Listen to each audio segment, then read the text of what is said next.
Good morning বন্ধুরা, আজকে সকাল সকাল বসে গেছি ছোলার শাক ছাড়াতে। এখানে কি ভেজালে? আচ্ছা, আজকে হবে ধোকা, ধোকার তরকারি। এদিকে মা গরম জলে ভিজিয়ে রেখেছে, এদিকে আমি বসে বসে ছোলার শাক ছাড়াচ্ছি। কারা কারা তোমরা ছোলার শাক খেতে ভালোবাসো বলো তো? এটা আমার মায়ের খুব প্রিয়। আমি খুব একটা খাই না, বাট খাই, ভালো লাগে শীতের দিনে। চল করা যাক।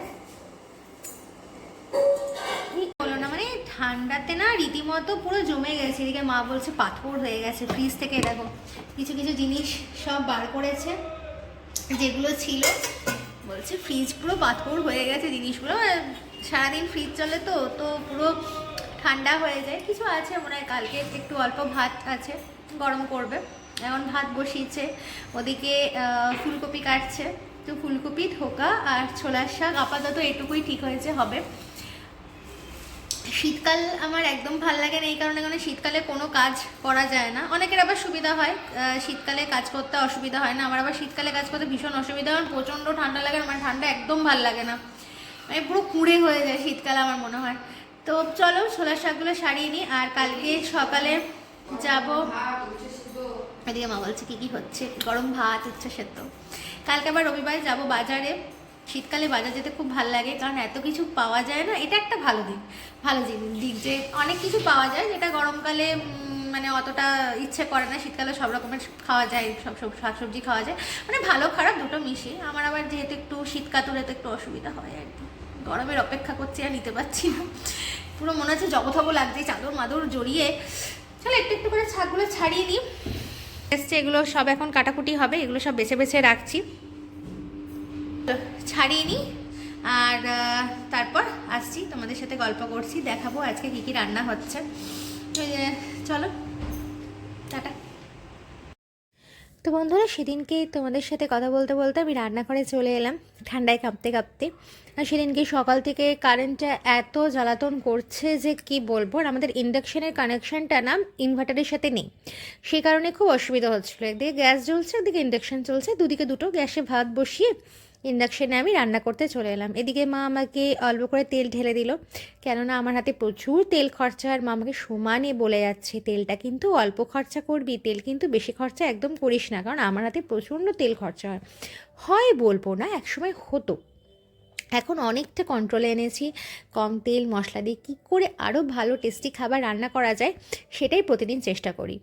আর এখানে রান্না করতে করতে ভাবলাম তোমাদের সাথে একটু গল্প করে নিই। আর বাইরে যেহেতু ছোটো ছোটো বাচ্চারা খেলাধুলো করছিল, তো অনেক হই হুল্লোড়ের আওয়াজ আসছিল। তো সেই কারণে আমি যদি কথা বলতাম, তোমরা আমার কথাটা ভালোভাবে শুনতে পেতে না। সেই কারণেই আমি এখানে ভয়েস ওভার দিচ্ছি এবং ভিডিওর যে অরিজিনাল সাউন্ডটা সেটা মিউট করে দিয়েছি। এখানে আমি ফুলকপি বসাচ্ছি। ফুলকপি বসাতে বসাতে হঠাৎ করেই মনে পড়লো, মা তো আমাকে ফুলকপির পরোটা করতে বলেছিল।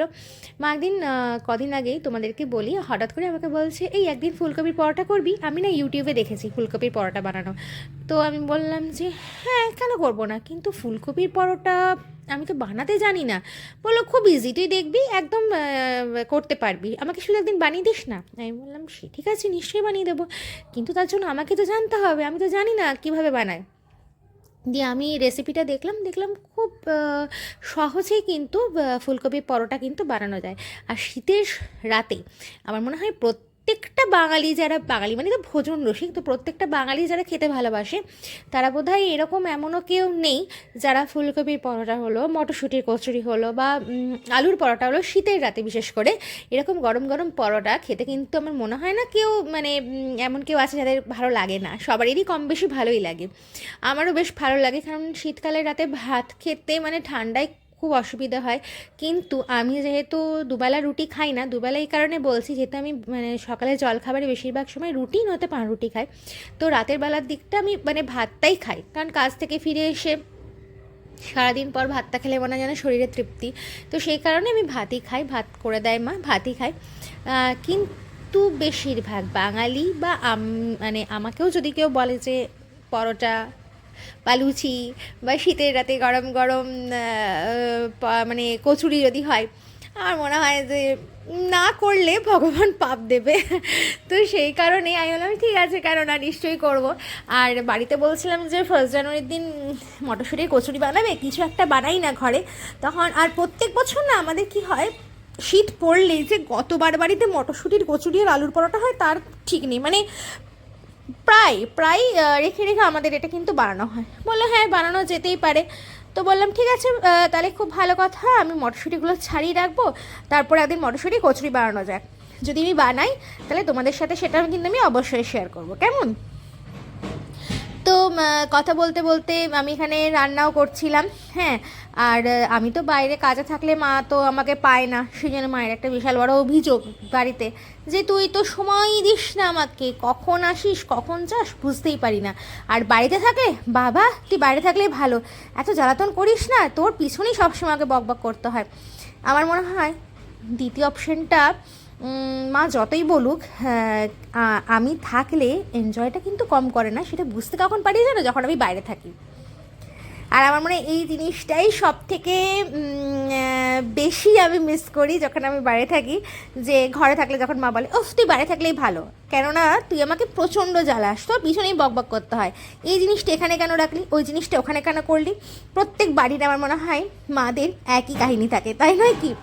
আমার মতামত কারা কারা তোমরা একমত আমাকে কিন্তু অবশ্যই জানাবে। আমরা যতই বড় হয়ে যায় না কেন, মাদের কাছে কিন্তু আমরা এখনও সেই ছোট্টটি।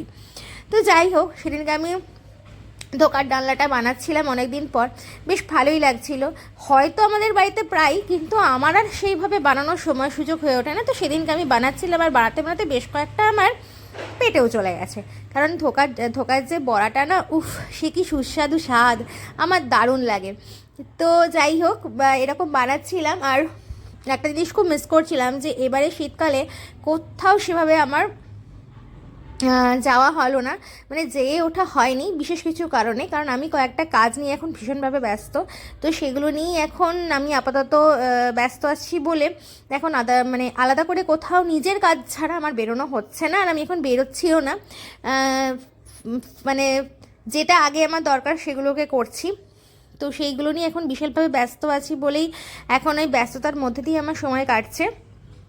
আর এদিকে তো আমার মায়ের তো আবার মানে তোমাদের কাকিমার আবার প্রেশার প্রচুর হাই। তো এই কদিন আগে দিশা থেকে মায়ের চোখ দেখিয়ে নিয়ে এলাম, প্রেশারের জন্য লেজার ট্রিটমেন্ট করতে বলেছে, লেজার ট্রিটমেন্ট করাতে পারছি না, আমাদের প্রেশার কিছুতেই কমছে না, দুবেলা দুটো করে হাই প্রেশারের ওষুধ খাচ্ছে। তো সেই জন্য সেদিনকে একটু সজনে শাক, আমার আমার রিলেটিভের বাড়িতে সজনে পাতা গাছ আছে, তো সজনে পাতা নিয়ে এসে সেটাকে ফুটিয়ে রীতিমতো খাওয়া হয়, জলটা শাকটা। আমার ওষুধের সাথে সাথে আমার মনে হয় ঘরোয়া মা ঠাকুমাদের পথ্য করাটাও খুব দরকার। সেটাও শরীরে অনেকটা উপকার দেয়, অন্তত একটু তো কন্ট্রোলে রাখার চেষ্টা করে, যদিও মায়ের সেটা কখনোই থাকে না, সবসময় মায়ের প্রেশার 200 ঘরে, মানে ঘরে গিয়ে বসে থাকে, কেন জানি না, এত কেন ভালো লাগে। যাই হোক, তো এইভাবেই মোটামুটি সেই দিনটা কেটেছে, খুবই সিম্পল। আর আমার ব্লগ তোমাদের কেমন লাগছে তোমরা কিন্তু অবশ্যই জানিও। আমার কিন্তু সত্যি কথা বলতে আমি সেটাই তোমাদের সামনে তুলে ধরি, খুবই ছিমছাম সাধারণ, আর 5 জনের মতোই যেভাবে কাটে সেটাই তোমাদেরকে আমি দেখাই। তো তোমরা যদি কেউ একটুকু যদি রিলেট করতে পারো তাহলে অবশ্যই কিন্তু আমাকে জানিও, আমারও ভালো লাগবে। আর যদি কিছু মনে হচ্ছে যে ইমপ্রুভ করার দরকার বা এটা দেখলে তোমাদের ভালো লাগবে, সেটাও আমাকে জানিও, কেমন? কারণ তোমরাও এখন আমার ফ্যামিলি মেম্বারের মতো। লাঞ্চের মেনু হচ্ছে, দেখে দিচ্ছি, গরম গরম ভাত আর উচ্ছে সিদ্ধ, তিনটে উঠছে দুটো মানুষের জন্য, কারণ মিষ্টি খাচ্ছি যখন, মানে মিষ্টি বলতে গুড় খায়, চিনি খায় না, কিন্তু এমনি কেক পেস্ট্রি তো খাওয়া হয়, তার জন্য আর কি উচ্ছেটা মেনটেন করে। এদিকে হচ্ছে ওই যে বললাম কি যেন হয়েছিল, হ্যাঁ ছোলার শাক হয়েছে, এদিকে হয়েছে ডাল, এটা কালকের একটু ডাল আছে গরম করা হয়েছে। এই যে এদিকে হচ্ছে একদম চাপ মাখা ধোকার ডালনা, এদিকে হচ্ছে ফুলকপির তরকারি, এদিকে রয়েছে টমেটোর চাটনি, ওদিকে রয়েছে কালকের বাঁধাকপি একটু, এদিকে রয়েছে বেগুন পোড়া, তার এদিকে নিয়ে আসি বেগুন পোড়া, সকালেই করা হয়েছে, গরম গরম বেগুন পোড়া আর ভাত দারুণ লাগে। এদিকে কিছু রাখা আছে, হ্যাঁ এদিকে হচ্ছে থোড় ভাজা, শিম ভাজা, আর এখানে সব, আচ্ছা এখানে তো কালকের এগুলো কিসে সব, ও ঢাকনাগুলো এখানে রেখেছো, এখানে কালকের একটু ভাত রয়েছে। এই হলো আজকে মেনু। তো মোটামুটি অনেকগুলোই রান্না হয়েছে, সব খুলে খুলে রাখি, দেখে দিচ্ছি। তো মোটামুটি অনেকগুলোই রান্না হয়েছে। চলো এবার খাওয়া দাওয়া শুরু করা যাক, এখন অনেকটাই বেলা হয়ে গেছে।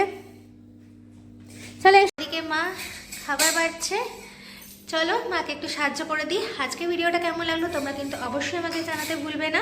ভালো লাগলে লাইক শেয়ার কমেন্ট করে দিতে।